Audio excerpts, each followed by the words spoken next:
Hey, what's happening, all? I am back for a couple of days. Actually, I leave very, very, very early in the morning for another couple of days. I got to go out to Tampa. So spend 2 days there. I got to meet some construction guys out there, and then I come right back. Spend a few days here, and then I got to fly to Utah and then to Missouri. It's just I got a lot going on. So we'll just I'll update you as things go. But where do we sit today? So interesting stuff happened while I was gone. I did give some comment on where we were, but some other things came out while I was in my meetings there in Alabama. Existing home sales had come out, and there was some things talking about the inventories and where things are. And I get a lot of questions from people and say, what do you think is going to happen with housing? Are we going to see some sort of crash?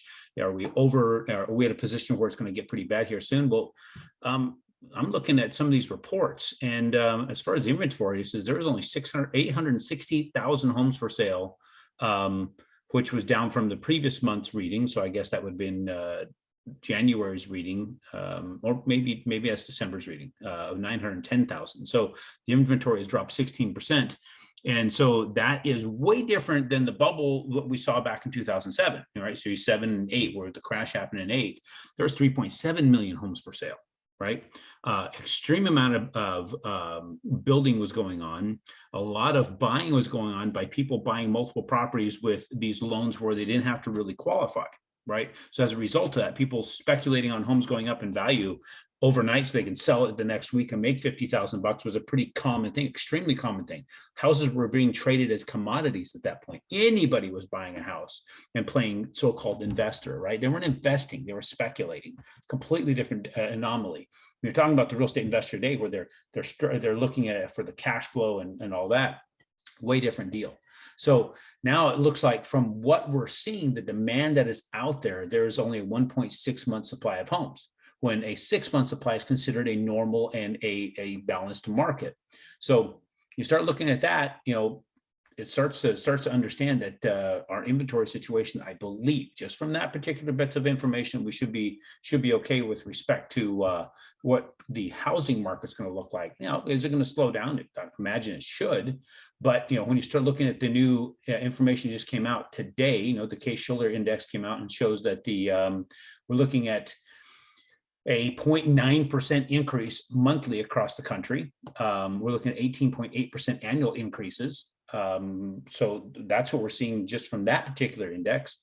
When you look at the top cities, San Diego has the highest monthly increase of 1.8%, and annually Phoenix is still reigning at 32.5%, followed by Tampa and then Miami. So Florida is getting a massive influx, right? Well, and Phoenix, right? Think about that. They're leaving areas, right, that were high tax, other issues. Look at it for yourself as far as politics is concerned. And where are they going, right? A lot of people are fleeing to areas that make more sense to occupy when it comes to, being able to make a living, right? And then not get beat to death for making a living. So there's those things to consider as far as what's going to happen with the market. I think that maybe those areas that they're leaving may experience some crash in the future. I mean, we start seeing there's a lot of houses on the market trying to get rid of them. Who knows how that's going to work out? I don't know. That could also create a new influx of people going into those markets. Maybe people that love that thought process that might be prevalent in that particular market. Hard to say. So let's take a look at the charts we're at today and how that's translating into trading on the market. So look at this. We're back down to not quite to the worst level we've been in a long time, but well, we're bouncing around in this range here. I'm not certain where I'm guessing this is where this floor is, as you can see, where it stopped at 102.22 let me see here, that had been probably about last Wednesday, is where we have actually bottomed out today and then come off of that. So we opened a higher spot, dropped down to where it had stopped moving on, I guess, last Wednesday, and then we've come back up from that, and we keep bouncing around, right? So where we started was right here. It looks like 102.33. We're right now at 102.20. Let's see here, 102.25. We went as low as 102.22. So what that is, that's just telling you the price where it is. And when we start looking and compressing this and looking at the history of things, we're not quite the worst in the 3.5 chart as we were way back, but look, this is showing some support here. coming up. We bounced off of the same support line several times in the past. That might also be some strong support and might start bringing us back up. I don't know. I'm hoping it does. If you look in right here, we had a very, very similar situation here where we bounced off of this, went lower, came back off of it, and crawled back up very slowly. I'm hoping we might see something like that.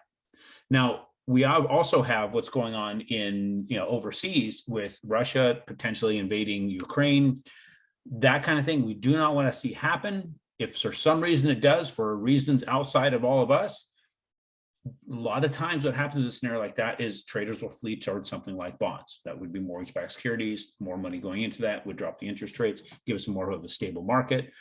I can't say that that's going to happen, but that could be something that does add some stability to the mortgage-backed securities pools. Hope that that's not what we need to do that. I think that we need a little bit. I don't know what we need, to be honest. We need a complete shift in what's in the thought process of what happening in the world right now. We got to get back to some more basics and get our minds where they should be when it comes to treating other people. I think that would change things a lot. But right now, we're dealing with what we're dealing with, guys. Interest rates are on the rise. Take a look at what they're quoting on your normal news sites, right? They're quoting well over 4% for owner occupied. So don't get all freaked out that we're approaching 5 or we passed 5. I'll get you what information I got when we get into it on Friday. I will be traveling, but I'll get you the best details I can. It might be a little bit later in the day because I think I fly out early in the morning, but I'll do the best I can to get you guys some information. Talk to you guys then.